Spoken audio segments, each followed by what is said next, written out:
بسم الله الرحمن الرحيم أن الحمد لله نحمده ونستعينه ونستغفره ونعوذ بالله من شرور أنفسنا ومن سيئات أعمالنا من يهده الله فلا مضل له ومن يضلل فلا هادي له وأشهد أن لا إله إلا الله وحده لا شريك له وأشهد أن محمدا عبده ورسوله أما بعد فإن خير الكلام كلام الله وخير الهدى هدى رسول الله وشر الأمور محدثاتها وكل محدثة بدعة وكل بدعة ضلالة وكل ضلالة في النار. The Mu'allif, he said, chapter number 5, Ad-Du'a ila Shahadati an la ilaha illallah. Chapter number 5 is Ad-Du'a to the Shahada La ilaha illallah. And what he means by the dua here is not the dua of supplication, but ad-da'wa ila shahadati la ilaha illallah. Ad-da'wa. That's the maqsood by ad-dua. The 5th chapter has a connection to the previous 4 chapters, a clear connection for the people that Allah Azza wa Jal has given them basira. And that is, the first chapter was talking about the virtues of At-Tawheed, and he brought those ayats and ahadith that established the fada'il of At-Tawheed. And then after that, he talked about how At-Tawheed makes the takfir of the dhanub and the ma'asi, which is also from its virtues, that the person who comes with At-Tawheed, it is an expiation for his sins. من قال لا إله إلا الله نفعته يوم من دهره. Whoever says La ilaha illallah, it will benefit him sooner or later. If he goes to the hellfire, he won't remain in the hellfire forever, because a tawheed is a kafara. And then the 3rd chapter, he talked about the one who makes a tahqiq of a tawheed. He comes with a tawheed to the table yawm al-qiyamah. Then he will go into the Jannah. And it's possible that he will go into the Jannah without any hisab and without any adab. And there are a number of hadith that establish that. He brought one, but as we mentioned, there are a number of them. The person is under the mashi'a of Allah. And you, Akhi Muslim, in your Islamic Arabic vocabulary, you know at-tawakkul. You know what it means. You know al-yaqeen. You know what it means. An-Nur, you know what it means. Al-Kitab, you know what it means. Al-Qalam, you know what it means. Al-Shams, you know what it means. Al-Qamar, you know what it means. Jannah, Nar, Hijab, Lihya, you know what all of those Islamic phrases mean. One of the most important Islamic phrases connected to our Aqidah is the phrase Al-Mashi'a, Al-Mashi'a, from Sha'a. Wa alaikum salam wa rahmatullah. Al-Mashi'a. Al-Mashi'a means that the person who dies on a tawheed, he is under the Mashi'a of Allah Azza wa Jal. When he dies, when she dies, in Sha' غفر الله سبحانه وتعالى ذنوبه وإن شاء عذبه بما يستحق. If the person dies, even if they didn't make tawbah, Allah Ta'ala can forgive his sins if Allah wills, if Allah wants. And if he dies on a tawheed or she dies on a tawheed, Allah may punish her. That's not up to you. That's not up to you. It's not up to you. It's not up to me. It has nothing to do with anyone. Now the reason why it's important is because sometimes we read some ayat of the Qur'an where the ayat says that a person who does this particular sin, he's going to go to the hellfire. He's going to be of those people that Allah is going to punish. And there are many dhanub and many ma'asi like that. From them as-salat. Because after making shirk with Allah, the scholars said that there was no sin bigger After shirk, then abandoning the salah, leaving off the salah.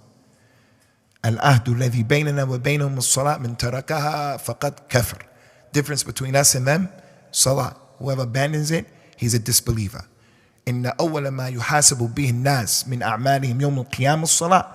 The very first thing Allah is going to ask the people about Yawm al-Qiyamah is their prayer. The very first thing.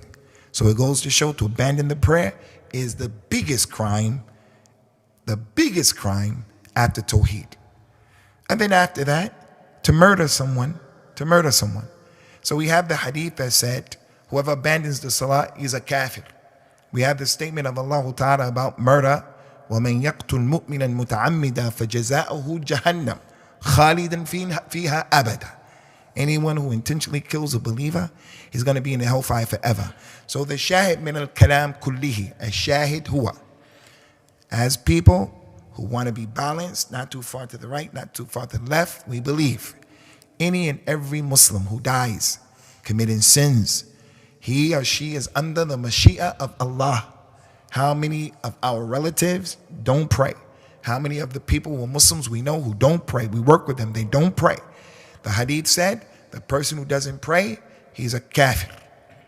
And his not praying is an action of kufr. And there's some ikhtilaf. Is he a real straight up and down kafir or not? He's not a kafir that takes him outside of the religion unless he makes istihlal and he says it's permissible for him not to pray. So if we know someone who's not praying and we know someone who kills someone and he died doing that, do not come and allow yourself to say that person is in the hellfire. That individual is under the mashi'ah of Allah Azza wa Jal. The man killed 100 people. He was under the mashi'ah of Allah Azza wa Jal. Allah put him in the Jannah. The other man, the two men, one religious, one irreligious. The religious one kept giving dawah. The religious one kept giving nasiha. The religious one kept doing al-amr bil-ma'ruf and nahi al-munkar. Hey, you better stop. Hey, you better stop. Hey, you better stop. And then he said, Wallahi, Allah won't put you into the Jannah and He won't forgive you. Allah caused both of them to die. He sent the one who died on the kabira from the kaba'ir. He did something that made the religious one say what he said. So he died without tawbah. When Allah raised him up, Allah said to the irreligious one, go to the Jannah because of my rahmah. He's under the mashi'ah of Allah. So as it relates to those chapters, those were the first 3 chapters. And then he came to the 4th chapter, al-khawf min al-shirk, how the Muslim has to be afraid of al-shirk. Someone here is the most righteous person here. His Islam is under threat. His Islam is under threat. When he came out of his mother's womb, barakallahu fikum, a shaitan came and poked him in his stomach, and he waged war on him from that moment, that second, until he takes his last breath. He's going to come to the individual when he's in the throes of death and he's about to die. If he has a death that takes some time, shaitan is going to appear to him in all kinds of ways, all kinds of tricks, put him and surround him with evil people who are going to start talking about the football game while he's about to die. Evil people going to make him preoccupied. Instead of making his last words, La ilaha illallah, they're going to be talking about nonsense. Abu Talib, the Nabi came to him and told him, sallallahu alayhi wa sallam, Ya ammi qul la ilaha illallah, kalimatan uhajja laka biha indallah. Just say it. You don't have to give zakat. You don't have to make hajj. You don't have to make jihad. You don't have to make sajda. You don't have to read the Qur'an. Just say la ilaha illallah. I'm going to intercede for you. Argue with Allah. Hujjah. This is going to be your hujjah. But Abu Lahab, Abu Jahl, Umayy ibn Khalaf, the Ashab al-Shar were around him. Shaitan caused him to slip. So he's going to be from the Ashab al-Nar. So everybody here, his Islam is under siege. We're people, inshallah, Ahl al-Sunnah, Ahl al-Hadith. We're people on as-Salafiyya, inshallah. Iyakum wa iyaya. To walk on this earth and to walk between the people, even the kuffar, and we're acting as if we're from the Ashab of the Jannah. A man will do the deeds of the people of the Jannah until there doesn't exist between him and Jannah except an arm span. He's almost there, but what was written on him overtakes him. And then he starts to do the deeds of the people of the hellfire, and then he goes into it. And then that girl who doesn't wear hijab, and that relative who's not praying, he's drinking khamr, smoking crack, he's an evil person. Before he gets close to the Jannah, what was written for him overtakes him and he becomes a believer. Like the Sahara of Fir'aun. Those people who were the magicians during the time of Fir'aun, when they saw what Musa's haqq did to the sihr of Fir'aun, they fell down in sajda and believed in Allah. Fir'aun killed them right away and they were from the Ashab al-Jannah. All of that lifetime they were dealing with sending the people astray, helping that zalim, all of their life, helping that zalim, Fir'aun, an imam of kufr. But what was written for them overtook them right before they died, and they went to the people, they became the people of the Jannah. So the fourth chapter, أخوف ما أخاف عليكم الشرك الأكبر يا أبا بكر يا عمر يا عثمان يا علي. The thing that I fear most for you, and you're the awliya, is الشرك الأصغر. What is shirk al-asghar, ya Rasulullah? Shirk al-asghar is showing off. Showing off. And every society has that thing about showing off. Allahu alam, but I don't think there's any society that has that embedded in their popular culture like we have it today. Based upon the hadith of Anas ibn Malik, he said that the Nabi said, sallallahu alayhi wa sallam, ma min amin illa walladhi ba'duhu sharru minhu. There is no year except that the one that comes after it is worse than the one that preceded. So based upon that prophetic kalam, we're living in the worst year right now, the worst year known to Bani Adam. The society and the culture of showing off. It's in the Asian culture, it's in the Somali culture. White people have it, Africans have it, we all have it. Keeping up with the Joneses. Look at me, look what I possess. So the Nabi was afraid for those companions, sallallahu alaihi wasallam, radiyallahu anhum ajma'een, and they were from the awliya of Allah. فَمَا بَالُونَ فَمَا بَالُونَ. So everyone has to be afraid for himself of a shirk. This chapter, ad-du'a, ad-da'wah ila la ilaha illallah. What's the connection? Chapter number 5 with the previous 4? The previous 4, ikhwani, they show the importance of you and I as individuals being upon At-Tawheed and looking at this Tawheed as something serious. You. Looking at it as being something that you have to know about, learn about the Tawheed of Allah, who you're worshiping, how to worship Him. The next chapter is, once you know about all of that good, you have a religious responsibility now to take that good and to transform it and to make the naql of that good and to give it to your relatives and to give it to the creation. The Nabi told the people sallallahu alayhi wa alihi wa sallam, لا يؤمن أحدكم حتى يحب لأخيه ما يحب لنفسه من الخير. None of you truly believes until he loves to his brother what he loves to himself. One narration stops there. There's another narration with a ziyada that's sahiha. He said, none of you truly believes until you love for your brother what you love for yourself from what is good. And there's no khair that is better than at-tawheed. There is no khair that is better than at-tawheed. So it becomes a religious responsibility. كنتم خير أمة أخرجت للناس تأمرون بالمعروف وتنهون عن المنكر وتؤمنون بالله. This community is the best nation brought forth for the rest of the people. And that's because you enjoin the good, you prohibit the evil, and you believe in Allah. So al-amr bil-ma'ruf and al-nahy an-munkar is from the awjab al-wajibat ala hadhi al-ummah wa afradiha. It's something that we have to do. And tomorrow, inshallah, tomorrow's class is going to be connected to that. Tomorrow's class, bi-idhnillahi ta'ala, is going to be about how giving dawah and making the balagh and the tabligh of this risala, how if we do it as a community and as individuals and families, if we do it, we will get Allah's protection. There are a number of ayat in the Qur'an that show if you are a person making the balagh of Allah's risala, as a result of that, the reward of that is you get protection and you get Allah's tawfiq. And if you don't do it, then there's a high price to pay, and the ummah is paying that price right now. That's what we'll deal with tomorrow. So that's the connection of chapter number 5 with the previous chapters.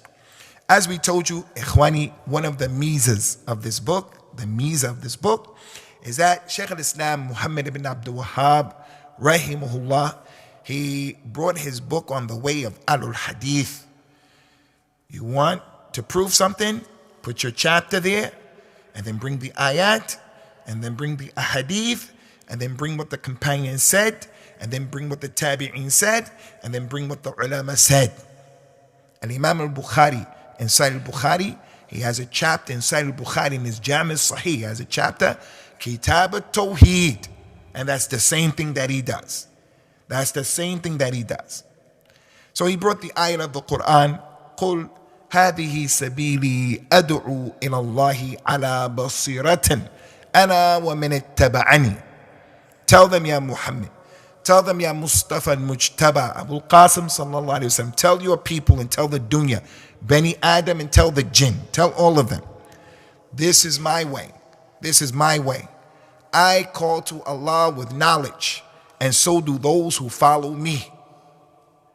What's the chapter? The chapter of giving da'wah to La ilaha illallah. So he brings this ayah, which is directly connected to what the chapter is about. And that's why Ikhwani, Al-Imam al-Bukhari, his book is more than a book of hadith. The tabweeb, how he names the chapter, and the ayat or the ahadith, they show the fiqh of Al-Imam al-Bukhari. The fiqh of Al-Imam Abu Dawood. Abu Dawood's book is after Sahih Bukhari in terms of the fiqh. In terms of the fiqh, it's above Sahih Muslim. In terms of the fiqh, he was a faqih. His book is second. Bukhari first, fiqh. And then Al-Imam Abu Dawood, because they bring these abwab, these chapters, and you understand what they're doing. Kitab al-Ilm, Kitab al-Ilm, the chapter of knowledge. And then he brings the ayat, فَعْلَمْ أَنَّهُ لَا إِلَهَ إِلَّا اللَّهِ. He'll bring that. And then what the chapter is, Al-Ilmu قَبْلَ الْقَوْلِ وَالْعَمَلِ. Knowledge comes before speaking and doing. That's the chapter, Sahih Bukhari. Bab al-ilm qabl al-qawli wal-amal. Knowledge comes before speaking and doing. Before you talk about something, before you give dawah, before you do anything, have knowledge. Then he brings the ayah to prove that point. فَاعْلَمْ أَنَّهُ لَا إِلَهَ إِلَّا اللَّهِ. The ayah said, no, that there's no God worthy of worship but Allah. Get knowledge about it before you talk about it or before you try to apply it. So concerning this ayat, Ikhwani, very quickly, this ayat. Tell them, Ya Muhammad, verily this is my way, my sabil, and I call to Allah with basira. First thing, it goes to show the importance of having knowledge and giving da'wah ilallah. The individual has to know what he's talking about. Everybody here, you have a religious responsibility to give da'wah ilallah. بَلِّغُوا عَنِّي وَلَوْ آيَةً. Tell about me even if it's a small thing. So give da'wah based upon your level, based upon what you know. You don't have to be the khatib. You don't have to be hafidh of the Qur'an. You don't have to be a raqi. But when you give da'wah ilallah, you see something wrong, you want to relay something, just know what you're talking about. I want to give da'wah ilallah. What's the da'wah I want to give? I think that the vast majority of the people in the particular majlis, they don't know that the Prophet's wives, sallallahu alaihi wasallam, was 11. They don't know the name. You ask them, what's the 11 names of the Prophet's wives, sallallahu alaihi wasallam? They're going to say Aisha, Hafsa. They'll get 3, they get 4. I know the 11 names. So I'm going to sit down and I'm going to tell them those names. I give them the 11. Khadija, Aisha, Hafsa, Habiba, Salama, Sauda, Safiya, Zainab bintu Jahsh, Zainab bintu Khuzaima, Maymuna, Juwayriya. I give that knowledge. I know that knowledge. You know it. You don't have to give the khutbah. I know that knowledge. Allah said in the Qur'an, Al-Nabiyyu awla bil mu'minina min anfusihim wa azwajuhu ummahatuhum. The Nabi is closer to the believers than their own selves, and his wives are their mothers. Someone came to you and said, Akhi, what's your mother's name? And the guy said, I don't know my mother's name. Anyone who sees that someone says, I don't know my mother's name, they're going to scratch their head and say, something's wrong with that equation. Something's wrong. Was he abandoned? Would they leave him at the doorstep? Did they find him something? What happened? Okay, his mother may be from the people who are not going to be in Jannah. None of us can say our mothers are going to be in Jannah. We don't know that. We don't know. Those of them who died, those who are going to die, we don't know. Even if they die in Al-Islam, we don't know what Allah is going to do with them in their reality. But the wives of the Prophet sallallahu alaihi wasallam radiyallahu anhunna jami'at, all of them are in Jannah, and Allah loves all of them. Someone say, what's your mother's name? Allah established, they are our mothers. What's your mother's name? Who Allah is pleased with? The person says, I don't know, I know 2. I know 3. Okay, person's gonna scratch his head and say, oh, there's a problem there. He didn't get his priorities straight. There's a problem there. So the person knows that knowledge. He knows that knowledge. One of us, he knows that knowledge. And he wants to relay that knowledge to the community, to his family, to his friends. The wives of the Prophet sallallahu alaihi wasallam, Khadija, Aisha, Hafsa, Habiba, Salama, Sauda, Safiya, Zainab bintu Jahsh, Zainab bintu Khuzaymah, Juwayriya, and Maymuna. Now, other guy comes and he says, I'm going to teach you the wives of the Prophet. And he gives them those names and he said, and Maria, Qibtiyya, Maryam, Maria, the Coptic lady. Yahi, you're speaking without knowledge. She was a slave girl. She was a hiba, a hadiyah to Rasulullah sallallahu alaihi wasallam. All of his wives, the ones that we mentioned, we know about their walima, we know about their divorce, we know about something that happened between him and them to clearly show they were the wives. This thing you're saying, you won't be able to tell us when was the marriage, where was the marriage, but instead what's established is that the king of Egypt gave her as a gift to the Nabi sallallahu alaihi wasallam, and he never married her. No need to marry her. She's the mother of his son Ibrahim, radiyallahu anhu, but not his wife. So the shahid ikhwani, the point is, whatever you give dawah to on your level, just know what you're talking about. Just know what you're talking about. And I warn you, young brothers, be careful. The more complicated the knowledge is, the more wara' that you have to have. Those scholars used to write books about az-zuhd and al-wara'. Al-wara' means you are paying attention what you eat. You're paying attention to what you say. You're paying attention because you don't know, it's ambiguous, so I'm going to avoid it. The halal is clear. The haram is clear. وَبَيْنَهُمَا أَمُورٌ مُشْتَبِهَاتٌ لا يعلمهن كثير من الناس فمن اتقى الشبهات فقد استبرأ لدينه وإرضه. The gray area. Many people don't know about the gray area.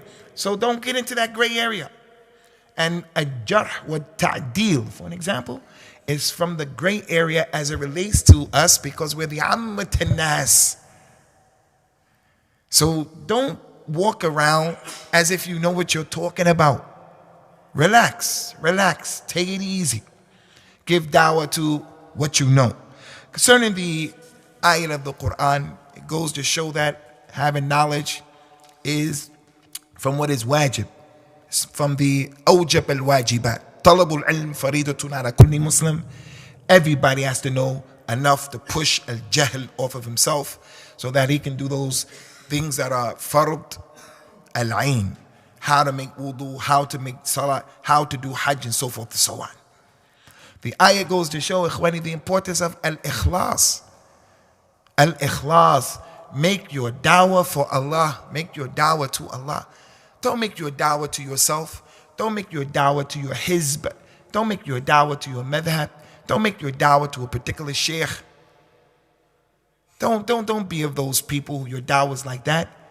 Al-Imam al-Bukhari, rahimahullah ta'ala, he said, it makes no difference to me. Makes no difference to me. Those who praise me or those who criticize me. He's not concerned with who likes him and who doesn't like him. Now that's a hard position to attain, a hard station to attain. That's a understanding in the station of the awliya, because everyone wants to feel appreciated and validated. That's just what Allah planted in the seed of Bani Adam. Wants to feel appreciated. And that's why the Nabi told the people sallallahu alaihi wasallam, man lam yashkur an-nas lam yashkur Allah. Whoever didn't say shukr to the people, he didn't say shukr to Allah. My wife cooks for me. She does that. She make jihad in the kitchen for them. Just in the kitchen. She got a big jihad. Just in the kitchen. Onions in her nose, onions in her eyes. She's cooking, she's cleaning, she cut her finger, she burned her arm. She has to wash it. She got a jihad. And I just say, hey, I'm finished. Come pick up the plate. I'm going. I'm out. And it's like that every day. And I say, that's your job? No, that's her job. But saying Jazakillahu khairan never hurt nobody. Thanking Allah comes in the form of thanking people, because if you don't thank people and acknowledge what they did for you, because that thing is in their heart, that's one of the ways that creates animosity and enmity between people, not to thank the people. So, Al-Imam al-Bukhari, a wali from the awliya of Allah, inshallah, he said it's all the same to me. Those who criticize and those who praise. So he didn't get twisted and bent out of shape when his enemies got on his case. He went to Al-Khurasan, where Al-Imam Muslim is, and one of the biggest muhaddithin in the dunya at that time and after, Muhammad ibn Yahya al-Dhuhali. He was jealous, rahimahullah, wa ghafarallahu lahu. He was jealous of Al-Imam Bukhari's stuff, and he got the people to be against Al-Imam al-Bukhari. Who was against him? Ahlul Hadith were against Al-Imam al-Bukhari. Al-Imam Abu Zur'a al-Razi, Al-Imam Abu Hatim al-Razi. Those are two mountains in Jarh wa Ta'dil. They rejected Al-Bukhari.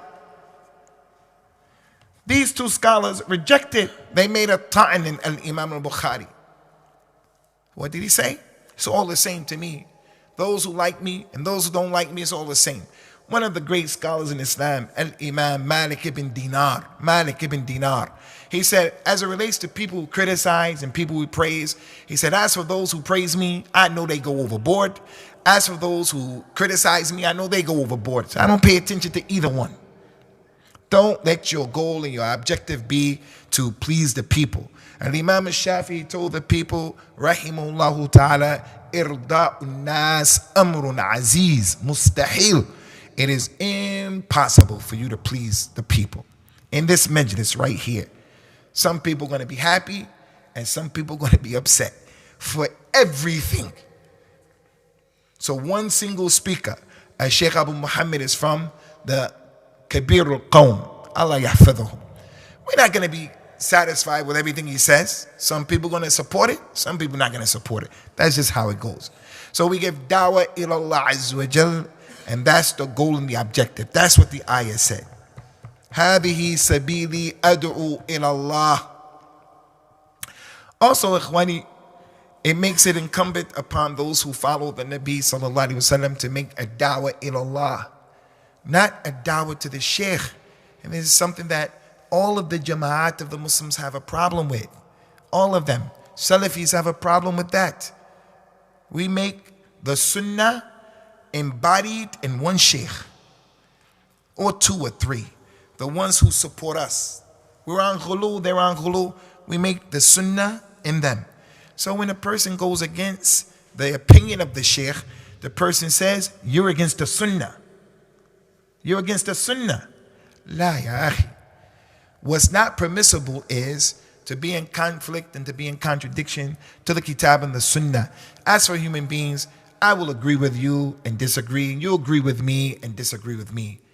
I'll agree with Al-Imam al-Bukhari and disagree with Al-Imam al-Bukhari. You'll agree with him and you'll disagree with him.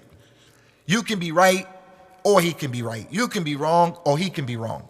You do your best to make jihad to arrive at the correct conclusion. You do your best. No matter what the issue is, you freed yourself and you made a tajreed. You stripped your desires away and out of the equation. You did your best. Raf'ul yadayn. The man doesn't believe you should do raf'ul yadayn. And he sat down with sincerity and he tried to figure it out. And he came to the true conclusion. I don't believe it's from the sunnah. I don't think I should do it. We're not going to ignite a fire under that mas'ala and hate that man, because he's not the first and the only person who said that. Now, for the one who is clear, Al-Imam al-Bukhari brought all of those ahadith in his book, Kitab Raf'ul Yadayn. Those scholars used to put this issue in their books of the Sunnah al-Barbahari. Those ulama of the past, Al-Imam ibn Abi Zamanain, used to put from the asul of the Sunnah, Raf'ul Yadayn, because it's one of the masail that the people of Hawa went against. So they used to put some fiqh issues in these books of Aqidah because Ahl Sunnah became known by these issues. They became known. And the people of innovation became known by the opposites. So the point is, if the man he tried his level best, now we have to have the adab of ikhtilaf. So what's not permissible is having mukhalafa to the kitab and the sunnah, and not the goal and the objective is having mukhalafa, having muwafiqa to the individual. Unless that individual was Rasulullah sallallahu alaihi wasallam, or those individuals were the ijma' of the ummah from the ulama, starting with the companions radiyallahu anhum ajma'in. After that, ikhwani, the Imam brought the hadith, the tremendous incident of Abdullah ibn Abbas radiyallahu anhu. He said that the Nabi sallallahu alaihi wasallam sent his companion Mu'adh ibn Jabal to al-Yemen. And before he sent Mu'adh to al-Yemen, he told Mu'adh, إنك تقدم على قوم من أهل الكتاب فاجعل أول ما تدعوهم إليه أن يوحدوا الله. Ya Mu'adh, you're about to go to a group of people from Ahlul Kitab. Ahlul Kitab. Make sure the very first thing you call them to and you give da'wah to is La ilaha illallah. If they listen to that, if they embrace it, they get their heads around it, let them know that Allah made 5 prayers wajib upon them to be done every day and every night. If they do that, then let them know that Allah Azza wa Jal made the zakat on their money wajib, and you should take the zakat from their rich and give the zakat to their poor. Don't take the zakat from their rich and give the zakat to the poor in Pakistan. Take the zakat from them and give it to them, because there are those people who are with them who are in need of the zakat. And then if you exhausted that, and that's very difficult, if the community was really in tune with the community, we have a lot of people who just came from, what is that place? Kenya. They're in refugee camps. We got a lot of people from our community here in Birmingham who are trying to get in the system. They came from Iraq. They came from Syria. We have a lot of people who, the lady is divorced and she's a widow and she's an orphan. We have a lot of people who have duyun on their necks. 7, 8 people can get the zakat. Surah At-Tawbah, إنما الصدقات للفقراء والمساكين وعاملين عليها والمؤلفة قلوبهم. Those 8 people, we have them right here. We have fuqara and we have masakin. We have those individuals who have gharam. They have dains up to their neck, real dains up to their necks. So why are we going to take the zakat from our people and give it to somebody else? That's mukhalif of the sunnah of the Nabi sallallahu alaihi wasallam in the hadith. So let them know that, Mu'adh. And then the Nabi told Mu'adh, Ya Mu'adh, iyaka wa kara'im amwalihim. And beware of the best of their money. Don't take the best of their money. Don't take the best of their money. He has a nice watch. He has a nice whatever, the best cows, the best camels, the best of his money. Leave that alone. Leave it up to him to give you 2.5% of what he has. Let him give you the crops. Let him give you the animals. Let him give you the wealth, the waraq and the dhahab that he wants. You. Don't go and take the best of what the man owns, because you're going to put something in his heart against a zakat. So this hadith of the Nabi sallallahu alayhi wa alihi wasallam, clearly it shows what the bab is all about, what the chapter is all about. Ad-Dawah ila Tawheed. It goes to show again, ikhwani, the importance of knowledge.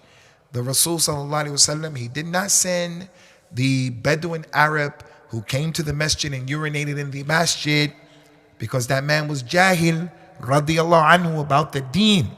He's virtuous in that he is a companion, but the companions are on different levels. Not every companion is an alim. You're not going to find many hadith being narrated by Bilal ibn Rabah. You're not going to find fiqh positions by Bilal ibn Rabah. So he had ulama from the companions. You had mujahideen from the companions. You had people of al-idara, administrative people from the companions. You have the people of al-ibad and zuhd from the companions. Everybody was mutakhassas. And that's why we say to you young brothers, Everybody here cannot go to the University of Medina and study, and Allah doesn't want that from us. If that happened, there's fitna and fasad. We don't understand the maqasid of the Sharia if everybody was going to go to be a student of Al-Medina. Because we need someone to fix our teeth. We need someone to be a doctor for our hearts. We need someone to stay back, to be a chippy, to be a guy, a sparky. We need someone to fix our cars. We need somebody to sort that computer out. So Allah Ta'ala mentioned in the Qur'an, وَلِكُلِّمْ وِجْهَةٌ هُوَ مُوَلِّيهَا فَاسْتَبِقُوا الْخَيْرَاتِ. Everyone has his path that Allah puts him on. So take your path and be in a race and competition to do good in your path. Worship Allah and bring benefit to the creation. Al-Muhim. The Nabi sent Mu'adh radiyallahu anhu wa sallallahu alayhi wa sallam, and Mu'adh is an alim. Not just he's an alim. Yawm al-Qiyamah, from the khasa'is of Mu'adh, from his special characteristics, the Nabi said he will come and he will hold the flag. He will have a special flag, and behind him will be the ulama of all of Bani Adam. He will be the imam of the ulama from Bani Adam. Mu'adh ibn Jabal. So the Nabi sallallahu alayhi wa sallam didn't send a jahil. He didn't send a new Muslim. He didn't send someone to go to be in the masjid somewhere for 3 days or 3 months making jola and stuff like that, and the person doesn't know what he's doing. That's not the dawah of the Nabi. A dawah with basira. And he told him, give dawah with a tadarruj. Give dawah in degrees. Don't overwhelm the people with information. He's a brand spanking new Muslim. He's just interested in Islam. Relax, take it easy. Before sending Mu'adh to Yemen and the rest of the companions. After Mu'adh, he sent Abu Musa al-Ash'ari and Ali ibn Abi Talib to support Mu'adh in Yemen. The three of them were there. And then the three of them came back and they made Hajj in the final year of the life of the Nabi sallallahu alaihi wasallam. He sent Mu'adh, and then he prepared these two, as he used to do all the time. He would tell them, Yassira, wala tu'assira, Bashira, wala tunaffira, watatawa'a. Hey, you two, I'm sending you. When you go there, make things easy for the people, and don't make things difficult. Give them glad tidings, and don't run them away. And the two of you cooperate with each other. Don't have ikhtilaf between yourselves. Don't have hasad between yourselves. Haqd between yourselves. You two are engaged in dawah. You're the teachers. You're the ulama. You're the people who are engaged in al-ilm. If the people see that you're fighting, what do you think is going to be the condition of the people? So don't let them see that. Do your best to try to cooperate. You have your opinion. He has his opinion.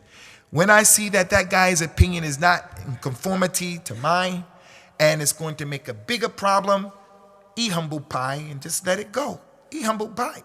The Nabi told the person who eats humble pie, sallallahu alayhi wa sallam, Ana za'imun fi rabd al-jannah liman taraka al-mira'a walau kana muhiqqa.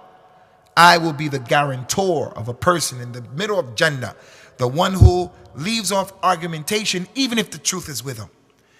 He doesn't compromise the truth. He doesn't compromise the truth. But it's one of those truths that let it go. Because in letting it go, there's going to be a little fitna and a lot of benefit. In trying to make the ithar and hold on to it, it's going to be a lot of fitna and a little benefit. In the khilaf of Uthman ibn Affan, doing the Hajj, Uthman was in Mina and he prayed Salat al-Dhuhr, 4 rakat. You're only supposed to pray 2. Some of the young people from the Tabi'een, they know the Sunnah. Uthman only made 4. He was supposed to shorten it. They jumped up and down. They were excited. What is he doing on a day like this, going against the Sunnah? They went to Abdullah ibn Mas'ud, one of the ulama. They said, you saw what Uthman did. Why don't you say something? Abdullah ibn Mas'ud said, he should have prayed 2 rakat. That's the Sunnah. Walakin al-khilaf shar. He should have prayed 2. But ikhtilaf is evil. On the day of al-Hajj, we're going to start arguing. Hey, akhi, ya akhi, a Sunni. On the day of the burial of your relatives who are Brahwis and Deobandis and they don't know the religion, Is that the time to start arguing with people at the graveyard? Is that the time to start making fitting and folder at the graveyard? On the day of the nikah, is that the time? It's not the time. Let it go. Let it go with the intention of doing it another day in another way. As Nuh used to do, Rabbi inni da'awtu qawmi laylan wa nahara. I called them in the daytime and the nighttime. Out in the open, I called them in private. Have some flexibility. Ala kullin, ikhwani, the hadith of Mu'adh ibn Jabal is clearly connected to the chapter and is clear. We go on to the last hadith of this as the time is rolling. And a lot can be said about that hadith of Mu'adh ibn Jabal, as Ibn Hajar rahimahullah ta'ala brought quite a few benefits from this particular hadith. وَلِمَعْلُومِيَتِكُمْ, from the virtues of the people of Yemen. They have a lot of virtues. Shaykh al-Islam, Muhammad ibn Abdul Wahhab, wrote a book called Nawaqid al-Islam. Those things that destroy your Islam, like al-wudu. You have wudu, you have the nawaqid of wudu. Things that if you do them, you don't have wudu anymore. You go to sleep, that takes away your wudu. You pass gas, you defecate, you urinate, akramakumullah, wa tahharallah ayyamakum. If you do that, you don't have wudu. There are things in Islam that if you do, your Islam goes out the window, like making shirk is one of them. And one of them, the point that I want to make, is at-takdeeb. At-takdeeb. Rejecting what Allah and His Messenger said. Rejecting anything that they said. Anything.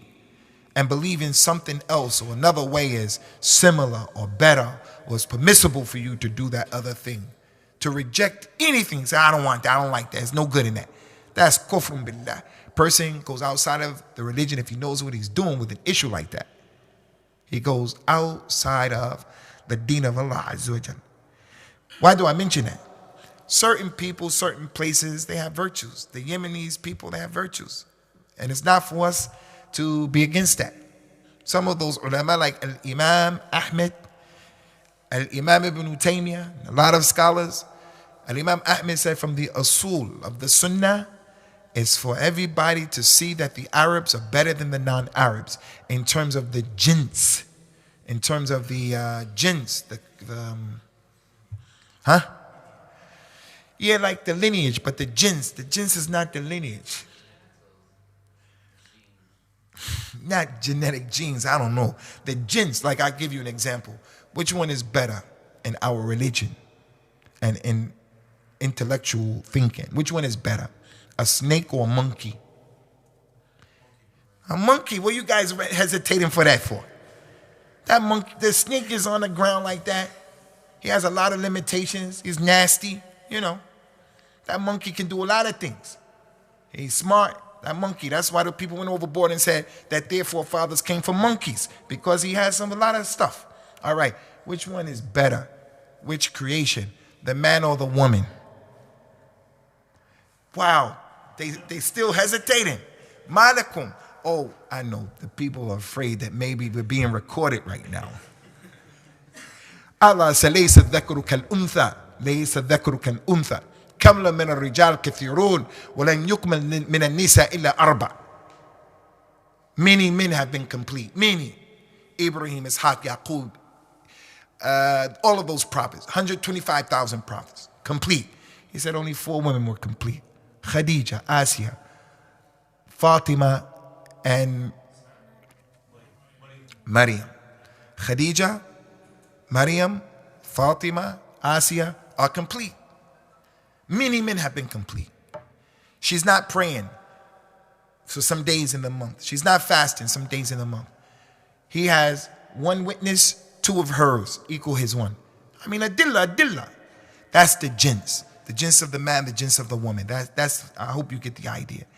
Ibn Taymiyyah said when it comes to Arabs and non-Arabs, the jins, that Arabs are better. Why are they better? Allah put the last Risala with them. The Qur'an is with them. The language is with them. Baytullah was with them. Also there's Dalil from the Qur'an as well. Allah Ta'ala said in number of ayat to Bani Israel, وَاذْكُرُوا نِعْمَةُ اللَّهِ الَّتِي أَنْعَمَ عَلَيْكُمْ يا بني إسرائيل اذكروا نعمتي التي أنعمت عليكم وأني فضلتكم على العالمين. Ya Bani Israel, remember my favors over you, and remember that I gave you my ni'mah over the alameen. The alameen, the meaning of Rabbil Alameen, kullu shay siwa Allah, everything other than Allah. We made you over everyone. And then the Nabi said concerning Ibrahim, Inna Allah istafa Ismail min walid Ibrahim, wastafa min Ismail Kanana, wastafa min Kanana Bani Hashim, wastafani min Bani Hashim.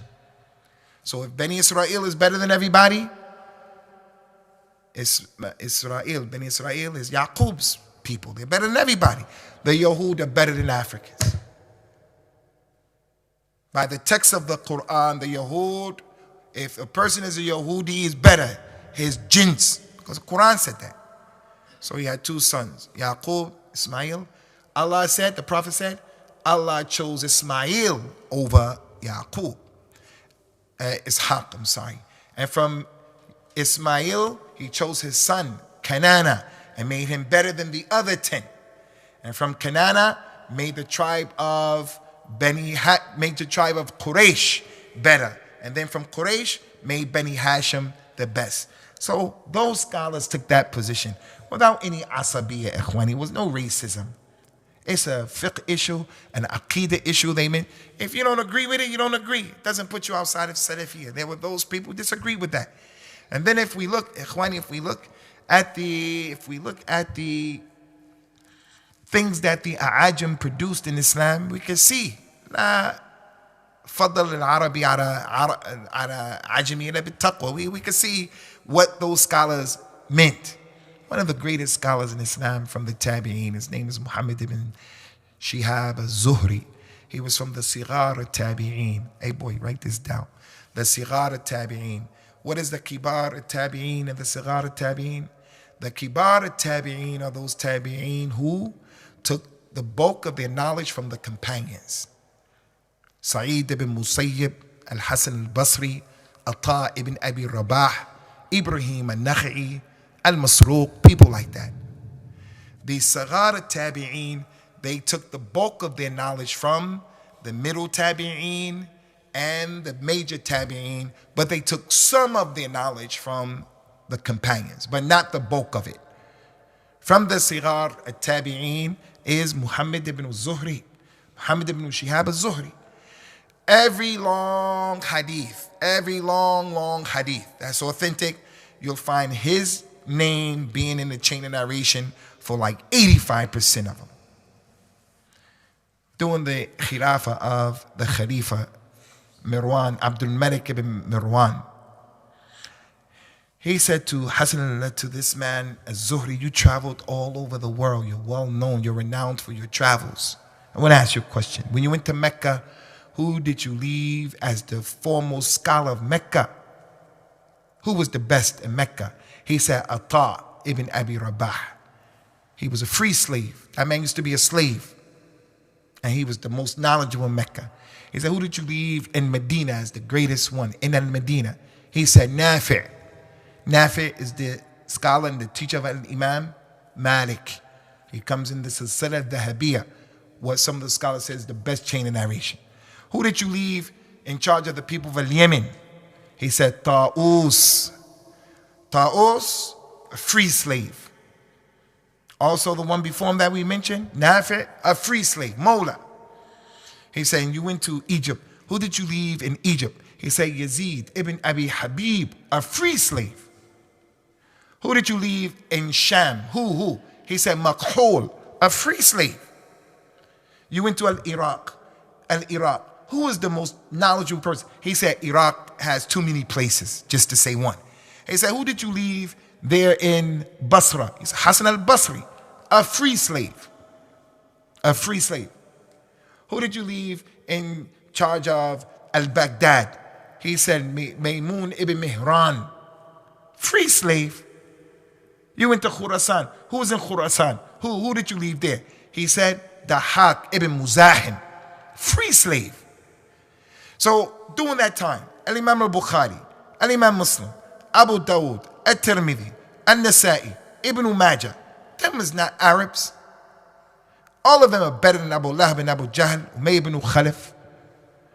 But what those scholars were trying to say was that Allah gave the Arabs a position. So my point is, when Mu'adh went to Yemen, the people of Yemen have virtues. And one of the virtues of the people of Yemen is they didn't fight against Mu'adh and Ali and Abu Musa al-Ash'ari. They were the only Arabs historically who did not fight against the message of Islam. And part of that goes to the way they are, because the Nabi said about them, sallallahu alaihi wasallam, al-Iman Yamani. Faith is from Yemen. And faith will return back to Yemen the same way like the snake returns back to his grave. Person who has a sickness in his heart, he says, look how the Prophet, he likened the Yemenis to a snake. He didn't liken the Yemenis to a snake. He talked about how the snake always goes back to his house. So he was showing, durur, lazim, al-Iman will go back to Yemen just as that snake is going to go back to his grave. You're going to have to kill him and going to go back to his hole. So that came from the virtues of Mu'adh. The last hadith, ikhwani, is the hadith where the Nabi sallallahu alaihi wasallam told his companions, لَأُعْتِيَنَّ غَدًا رَايَ لِرَجُلٍ يُحِبُّهُ اللَّهُ وَيُحِبُّهُ اللَّهُ وَرَسُولُهُ وَهُوَ يُحِبُّ اللَّهَ وَرَسُولَهُ. Tomorrow I'm going to give this flag to a man who loves Allah and he loves to a man that Allah and his messenger loved, and he also loves Allah and his messenger. So then the next day came, everyone was sitting like you sit in the tashahhud on your knees, and they were trying to make themselves bigger so that the Nabi can see them. He knew how their size was, but Umar especially was trying to be real big. And then the Nabi said, where is Ali ibn Abi Talib? They say, Ya Rasulullah, he didn't come out because of his eyes. His eye. He said, go get him. Ali came, and the Prophet did like this in his eyes. Basaqa fi aynayhi. He spit like that. What you should do to your child, what you should do to your wife. She has stomach pains and cramps, whatever. What you do, al-ruqya, and then you put that spit on him, and then you get the barakah. And then Ali said, I was able to see. That thing went away. And then the Prophet gave him the thing. He said, go this, take this, and go and make jihad fi sabilillah. And don't turn around. Don't turn around. Ali got on his animal, and he started going, and he stopped the animal, and without turning around, he said, Ya Rasulullah, ala ma uqatiluhum. What should I fight them on? What should I fight them for? He said, fight them until they say La ilaha illallah. Make dawah to them until they say La ilaha illallah. So the Imam brought that hadith, and clearly it shows the diqqa in his understanding as far as al-istidlal and the wajh al-istidlal, the way you make proofs for issues. So that goes to show. He said, for wallahi, if Allah guides one man by you to Allah, la ilaha illallah, wallahi, lo yahdillahu bika rajulan wahida khairul laka min humrin na'am, is better for you than that voluptuous, expensive camel. If you call him to La ilaha illallah, you call him to Allah because of you. So that hadith is very clear. We're going to stop here, ikhwani. We're not going to do any questions because I just came today from Minnesota, London to Birmingham, only about an hour ago before this class. So we're going to stop here, and we ask Allah Azza wa Jalla to have mercy on us. And we ask Allah Ta'ala to bless our Shaykh, Shaykh Abu Muhammad, who I haven't seen in a while. And we have a guest as well. That's a Shaykh Abu Hamad, who is originally from Nottingham, or living in Nottingham. And I used to visit them way back in the day. And this is my main man, 50 grand, Dr. Abu Al-Qama, his son. And I can never forget my man, Zeki, with his Nur Imama. And our brother from where we come from, originally Gambia, my brother Ahmed, who I haven't seen in quite a while. May Allah Ta'ala establish us all on the Kitab and the Sunnah and upon At-Tawheed, and give us ikhlas and protect our children from the asnam. As Ibrahim said, wajnubni wa banin and na'bud asnam rabbi innahunna adlalna kathiran min an-nas. Wassalamu alaikum wa rahmatullahi wa barakatuh.